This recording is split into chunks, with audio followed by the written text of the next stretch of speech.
¿Qué tal, señores trabajadores servicios de metalmecánica Hermanos Benítez?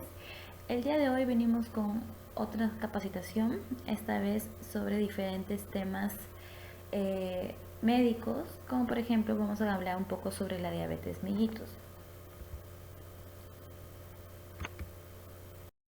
Tenemos que la diabetes mellitus es una enfermedad metabólica crónica que provoca un exceso de glucosa en la sangre. Y esto se va a deber a que hay una deficiencia en la secreción o en la acción de la insulina. Esta insulina va a ser producida en el páncreas. Entonces, vamos a tener diferentes parámetros para diagnosticar la diabetes. Tenemos que una glicemia normal en ayunas tiene que ser entre 70 a 100 miligramos por decilitro. Cuando ya sale valores mayores de 100 miligramos por decilitro, como podemos ver 101, 125, se le puede considerar como una prediabetes. Y se le considera ya diabetes mellitus cuando traspasan los valores de mayor o igual de 126 miligramos por decilitro. La glucosa 2 horas post comida o post tolerancia a la glucosa no se considera diabetes cuando sale entre 101 a 140 miligramos por decilitros. La prediabetes sale entre 140 a 199 y ya se considera diabetes cuando este pasa lo mayor o igual de 200 miligramos por decilitro.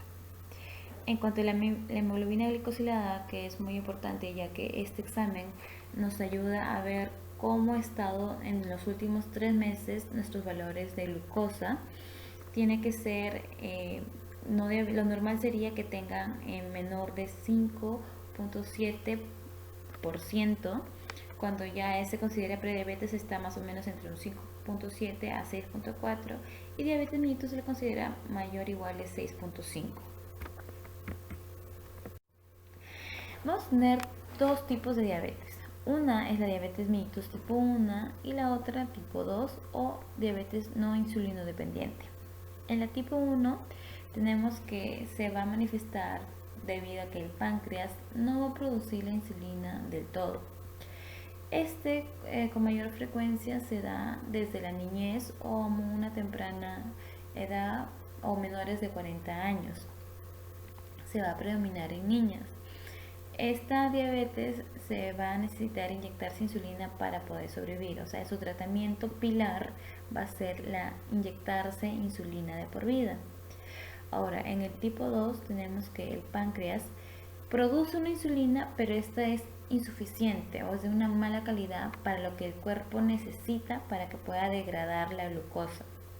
Por lo general se da en personas ya adultas después de los 40 años y el tratamiento pilar de este tipo de diabetes es la dieta y un tratamiento específico con diferentes fármacos. En cuanto a la clínica, vamos a tener las 4 P de la diabetes. ¿De qué consisten estas P? Tenemos que vamos a ver un aumento de la C y este término se conoce como una polidipsia.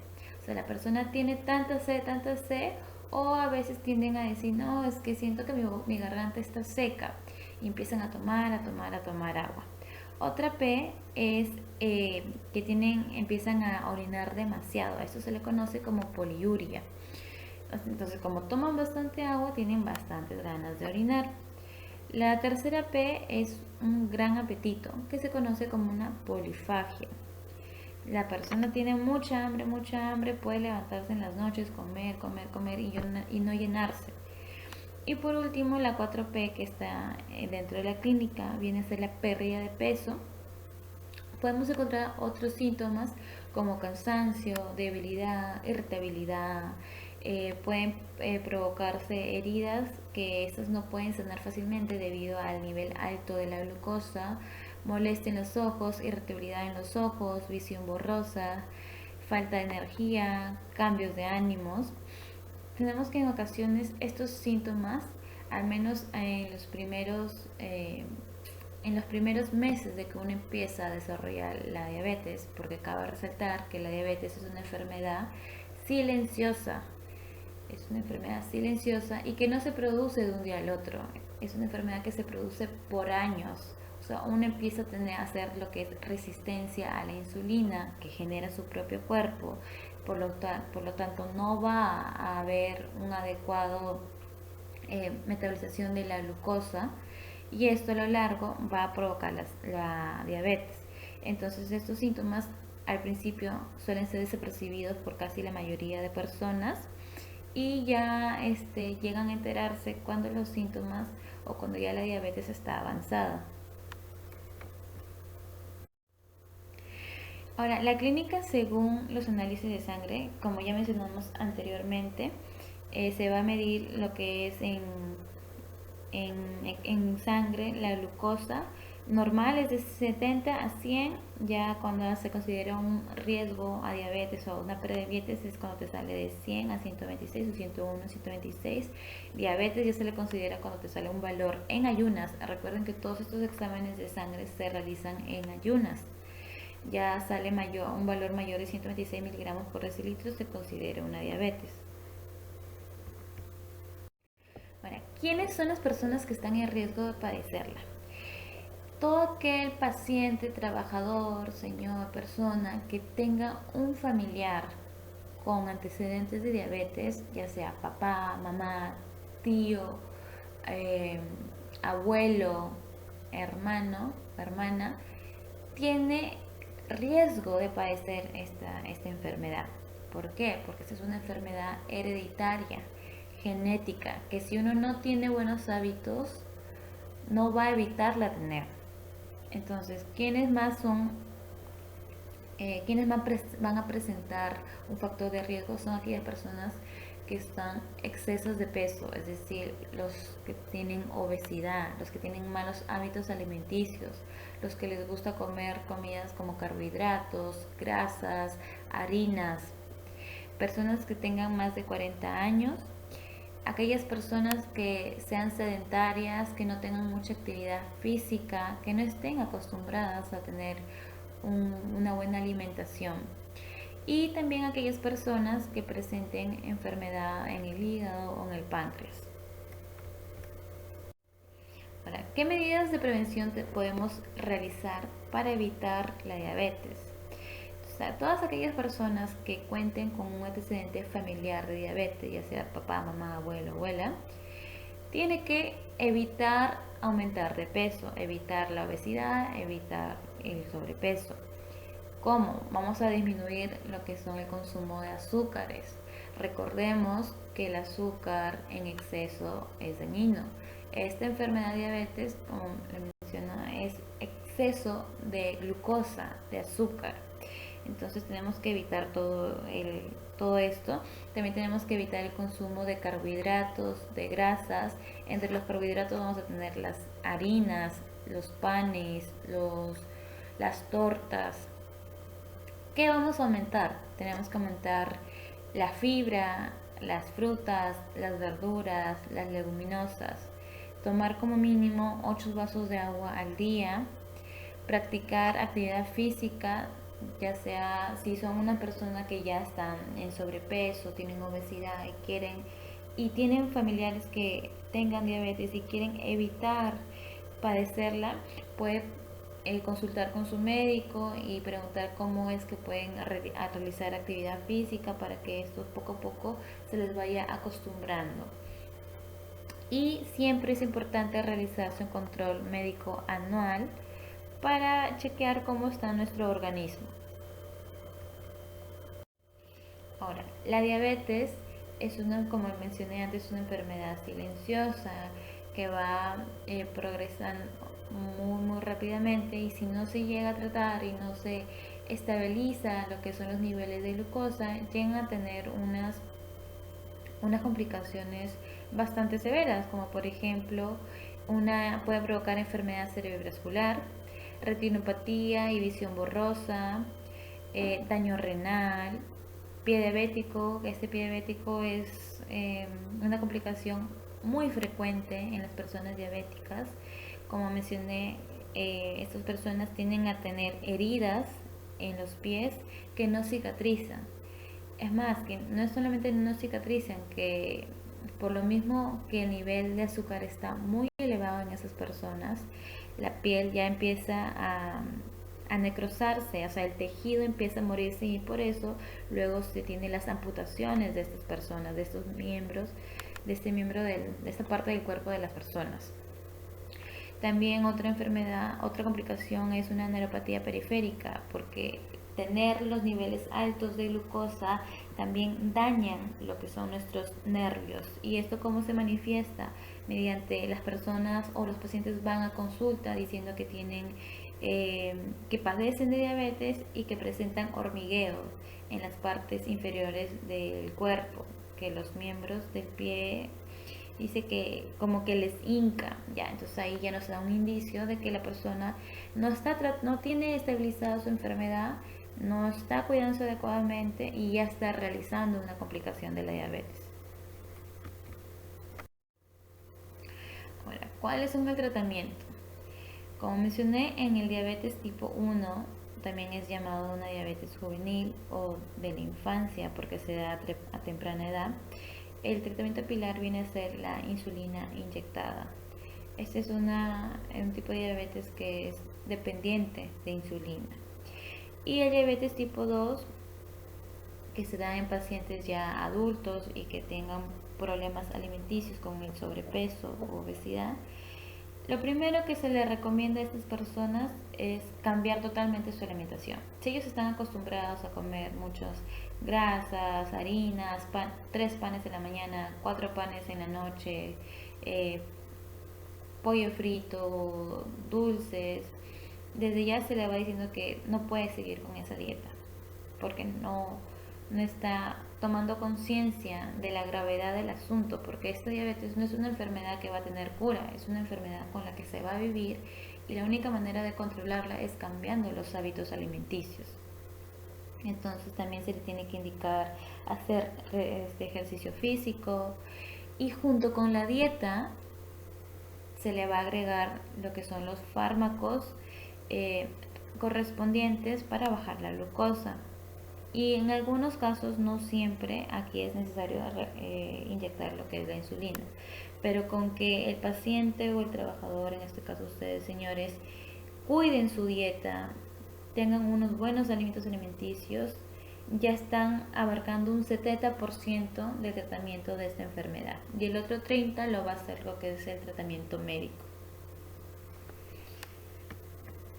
Entonces, finalmente recordemos que la diabetes no se cura, solo se controla. Y este se va a controlar si siguen las indicaciones del personal de salud, en este caso el médico que esté tratando esta enfermedad.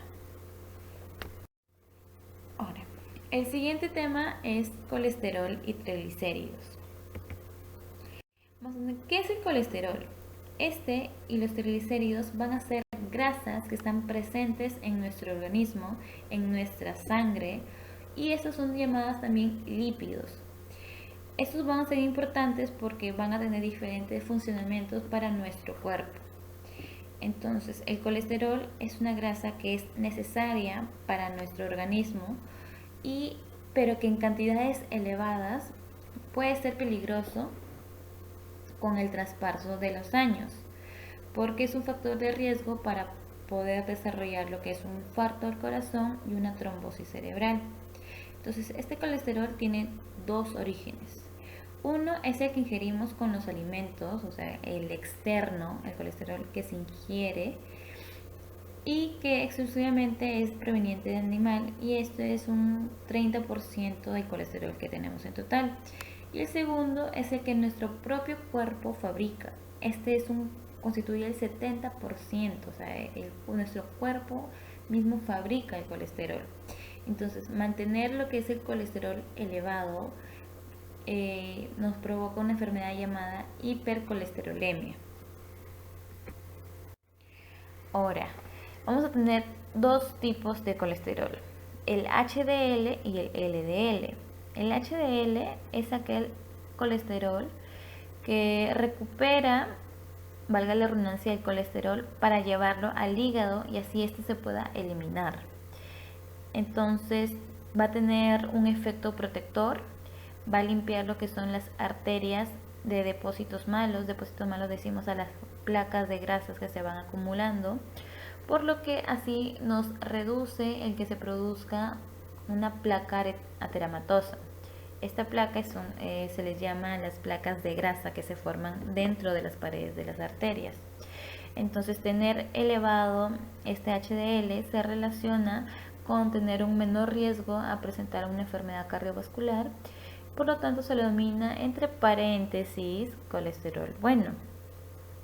En cuanto al LDL, este transporta el colesterol desde el hígado hacia otros lugares, es decir, si el HDL transporta el colesterol que está en las arterias hacia el hígado para eliminarlo, el LDL es lo contrario.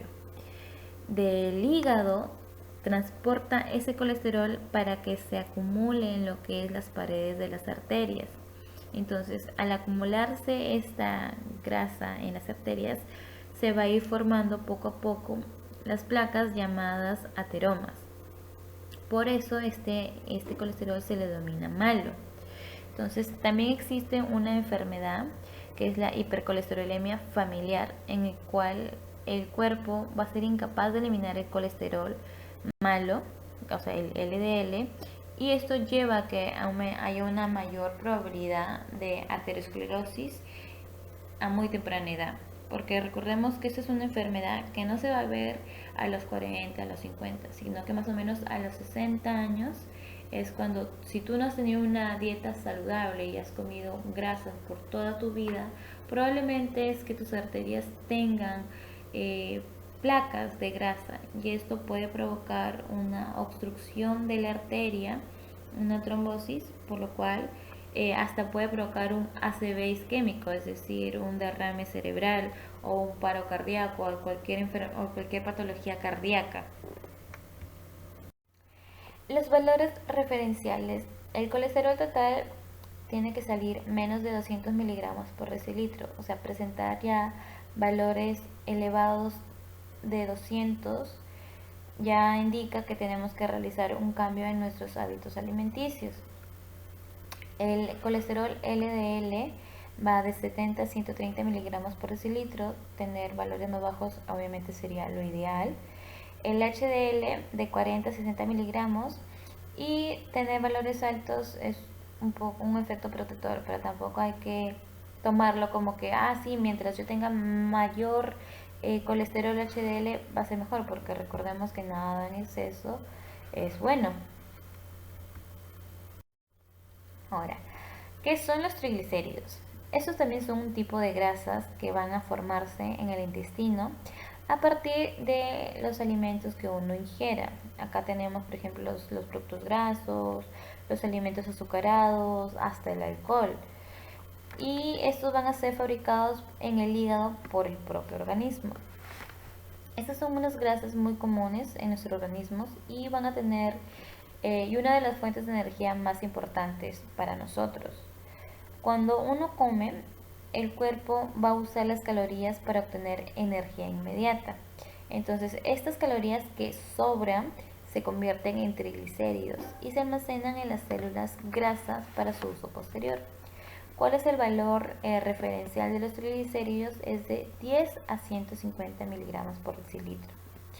Entonces, tener una elevación de los triglicéridos nos va a provocar una enfermedad llamada hipertrigliceridemia.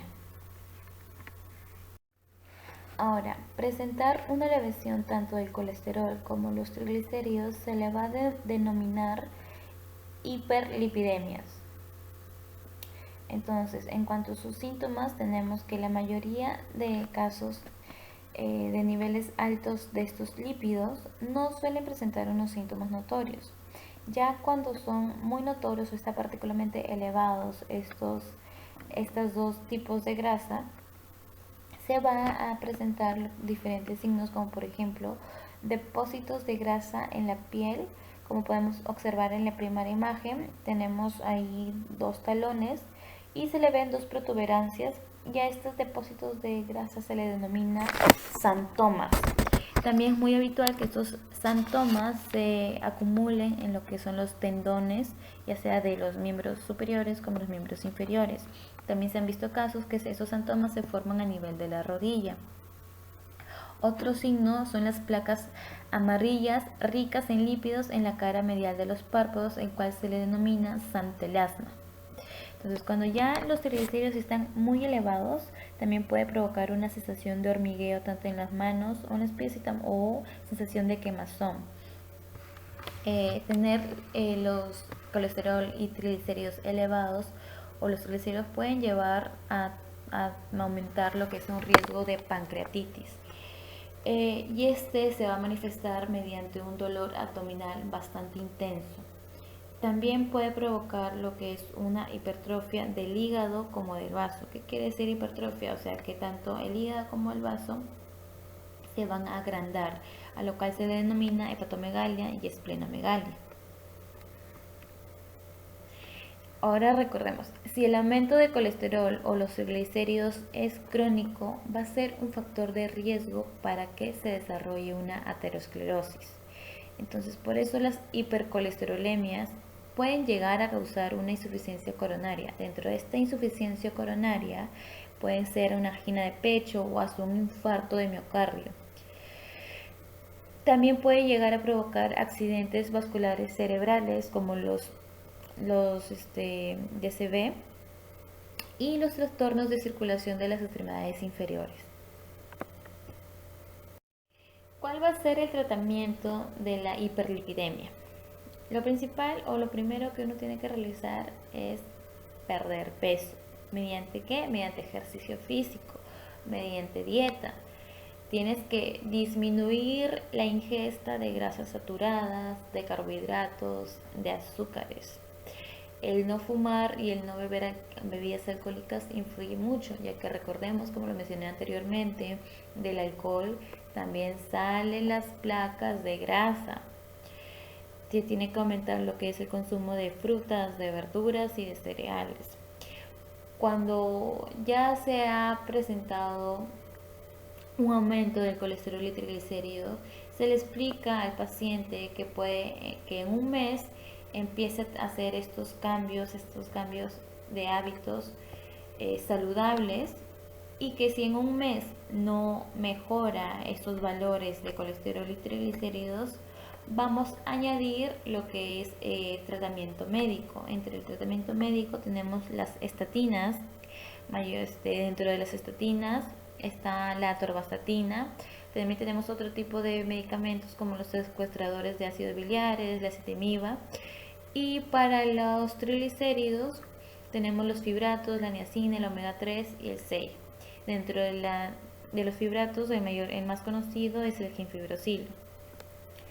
Recordemos que si un paciente me llega al mes y me dice, ya he hecho mi dieta, he estado haciendo ejercicio, he dejado de comer grasas, pero aún así mi colesterol y los triglicéridos siguen alto, yo puedo recomendar estas dos pastillas y se les vuelve a citar en un mes. Eso no quiere decir que va a ser un tratamiento de por vida.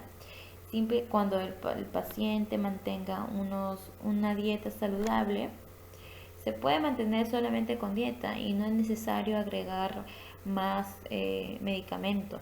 Así que tener que eso muy claro, señores. Por último, vamos a hablar sobre la lumbalgia. ¿Qué viene a ser la lumbalgia? Este se caracteriza por tener o presentar un dolor o una contractura en la zona baja o lumbar de la espalda, que puede estar causado por la afección de una estructura de esta parte del cuerpo. Se va a manifestar con dolor, con tensión muscular, con rigidez que está localizada por debajo del reborde costal y por encima del glúteo inferior. Este puede tener una irradiación hacia la pierna. Si presentara una radiación a la pierna, se puede decir que está afectando el nervio ciático.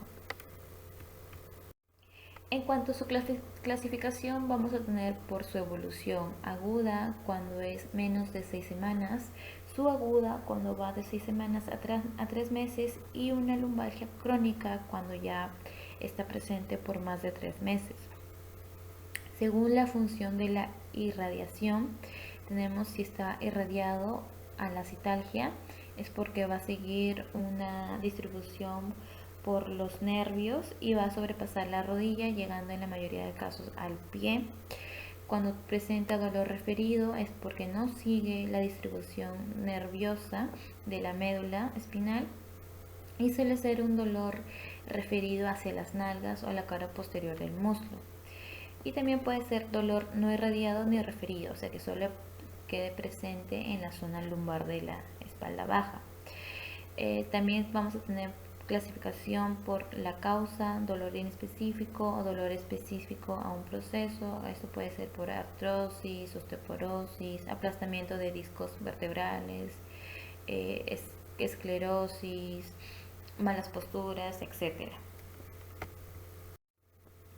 En cuanto a los síntomas de lumbalgo o la lumbalgia, tenemos la tensión muscular o dolor en la parte baja de la espalda, porque estos músculos se llegan a contracturar, lo cual provoca esta tensión muscular. También puede ser manifestarse por dificultad para moverse. Incluso puede llegar a haber limitación o impedimento para que la persona camine o se ponga de pie. Pérdida de flexibilidad corporal, inflamación en la zona lumbar, espasmos musculares en la área baja de la espalda. ¿Cuáles son las causas del lumbago, de la lumbalgia? El sedentarismo, permanecer ya sea mucho tiempo de pie o sentado, tener malas posturas, también puede ser causa las enfermedades degenerativas como lo que mencioné antes, artrosis, osteoporosis, esclerosis, entre otras, y también unos movimientos inadecuados o repetitivos, levantar objetos pesados de manera inadecuada, realizar sobreesfuerzo físico. En el tratamiento tenemos que va a ser importante tratar la sintomatología, es decir, tenemos que tratar el dolor que la persona refiere. ¿Con qué se va a tratar? Con analgésicos, con antiinflamatorios y con relajantes musculares.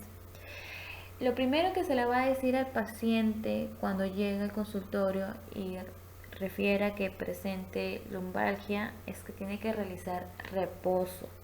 Tiene que evitar de hacer las actividades que ha provocado ese dolor, esa contractura muscular. También se tiene que evitar realizar manipulación que pueda agravar los síntomas, es decir, personas que no sean expertas, sobar bruscamente el área afectada, a menos que sean personas ya con experiencia.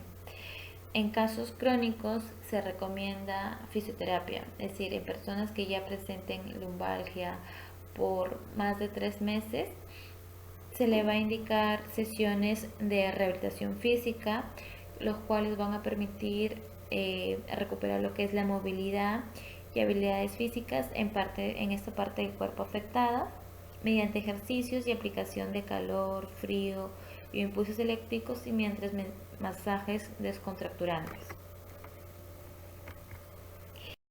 Por último, ya finalizando esta capacitación, señores, vamos a mencionar algunas medidas de prevención para evitar lo que es la lumbalgia. Se dice que se tiene que fortalecer la musculatura paravertebral y esto se va a realizar mediante ejercicios como yoga, gimnasia y la natación. También se ha visto que influye a descontracturar la zona de músculos de la lumbar. Otra recomendación que nos da la OMS es realizar caminatas diarias de al menos 30 minutos en superficies planas y evitar subir constantemente escaleras o caminar superficies empinadas. Otra recomendación es dormir de medio lado con una almohada entre las piernas a la altura de la rodilla. Cuarto, tenemos que evitar el sedentarismo. tenemos que evitar estar mucho tiempo sentado o parado. Y esto es un poco difícil ya que si el trabajador presenta un puesto de trabajo donde amerita estar sentado en una oficina por más de 6 horas, lo que se tiene que hacer es que cada 45 minutos o cada hora es al menos levantarse y estirarse por lo menos unos 5 minutos y así evitar lo que es la contractura de estos músculos. Ahora, si estas personas que están sentadas por más de 6 horas en una oficina, es necesario que tengan una silla ergonómica regulable que respete lo que es la curvatura de la columna. Otra recomendación es evitar malas posturas y mantener la espalda recta. Se tiene que realizar correctos levantamientos de cargas pesadas a aquellas personas que tienen como trabajo esto. Entonces, dentro del correcto levantamiento de cargas pesadas tenemos que primero se va a aproximar la persona a la carga. Segundo, va a tener que separar las piernas y flexionar las rodillas. Tercero, va a tener que inclinarse ligeramente la espalda hacia adelante. Cuarto, ya va a levantar la carga pero con la fuerza de las piernas. Y 5, va a mantener la carga lo más cerca posible del cuerpo. Entonces, estas son algunas recomendaciones que les estoy explicando para que ustedes puedan tomarlo en cuenta y así evitar lo que es presentar la lumbalgia. Entonces, señores, por favor, no se olviden que tienen que responder el cuestionario. Muchas gracias por su atención.